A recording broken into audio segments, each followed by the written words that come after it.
রাজ্য সরকারের নির্দেশ যে একটা রয়েছে ওবিসি নিয়ে, সেই নির্দেশকে উপেক্ষা করে রিভ্যালিডেশন করতে গিয়ে বা আপডেট করতে গিয়ে বিভিন্ন দপ্তরে, বিশেষ করে এসডি অফিসে, যেমন আমি ওবিসি নিয়ে এই সাবজেক্টটা নিয়ে আমি ডিটেলসে ঢুকিনি, সেহেতু এই ব্যাপারে আপনাকে আমি উত্তর দিয়ে নিজকে বিভ্রান্ত করতে চাই না।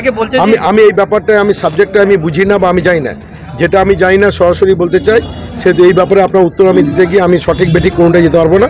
সেহেতু এই জায়গাটা অফ থাকা ভালো আপনাকে, আপনি এই জায়গাটা অফ রেখে অন্য জায়গায় যান। আমি যেহেতু নিজে জানি না এই সাবজেক্ট সম্বন্ধে, আমি আপনাকে উত্তর দিতে পারবো না।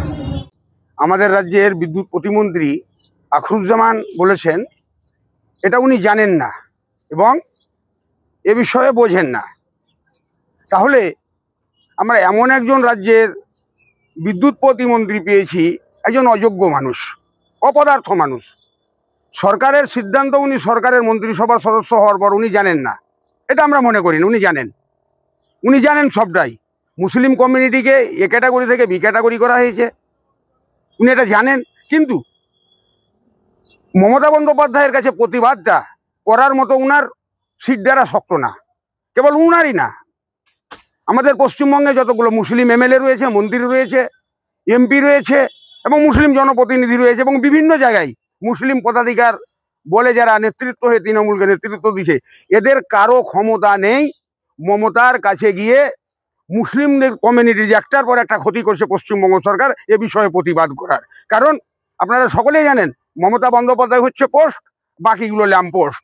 এটাও জানেন বামফ্রন্ট সরকার মুসলমানদের আর্থসামাজিক অবস্থা দেখার পর দীর্ঘ একটা সমীক্ষা চালানোর পরে মুসলিমের বেশ কিছু জনগোষ্ঠীকে ওবিসির আওতায় আনে এবং সেটাকে ওবিসি এ ক্যাটাগরিতে রূপান্তরিত করে। পরবর্তী সময় মমতা বন্দ্যোপাধ্যায় ক্ষমতায় আসার পর যে তথাকথিত মুসলিম দরদ হিসেবে উনাকে যে অনেকেই তুলে ধরেন, এ থেকে বি করলো। এমনকি আলাদিনের প্রদীপ হয়ে গেল মুসলমান সমাজের অর্থনৈতিক সামাজিক পরিকাঠামোর উন্নতি ঘটলো, কি এ থেকে বি করা হলো। আসলে মুসলমানদের, মুসলিম কমিউনিটির মেরুদণ্ডটা বিজেপির জুজু দেখিয়ে মুসলমানদের সহানুভূতি নেওয়ার জন্য কথা বলছে, কিন্তু বকলমে মুসলমান সম্প্রদায়ের মূল মেরুদণ্ডটাকে ভেঙে দেওয়ার জন্য যাবতীয় পরিকল্পনা আরএসএসের নেতৃত্বে নাগপুরের অফিসের নির্দেশ মতো মমতা একটার পর একটা বাস্তবায়ন করছে। আমরা মনে করি এই স্বৈরাচারী সরকারের বিরুদ্ধে সাধারণ মানুষকে ঐক্যবদ্ধ যতক্ষণ পর্যন্ত না হবে, তথাকথিত মুসলিম দরদি এই শব্দটা থেকে যতক্ষণ পর্যন্ত মুসলিম সমাজ বেরিয়ে আসতে না পারবে, আমরা যদিও হিন্দু মুসলমানের কথাটা বলি না, আমরা বলি মানুষের কথা, যে মানুষ পিছিয়ে পড়েছে তাদেরকে উন্নয়ন করার জন্য, তাদের সমাজে প্রতিষ্ঠিত করার জন্য সরকারি কাজের ক্ষেত্রে হোক, কর্মসংস্থানের ক্ষেত্রে হোক, সমন্বয় বজায় রেখে সরকারের উন্নয়নটা করতে হবে। কিন্তু আমরা দেখছি তৃণমূল কংগ্রেস একটার পর একটা মুসলিম কমিউনিটিকে টার্গেট করছে।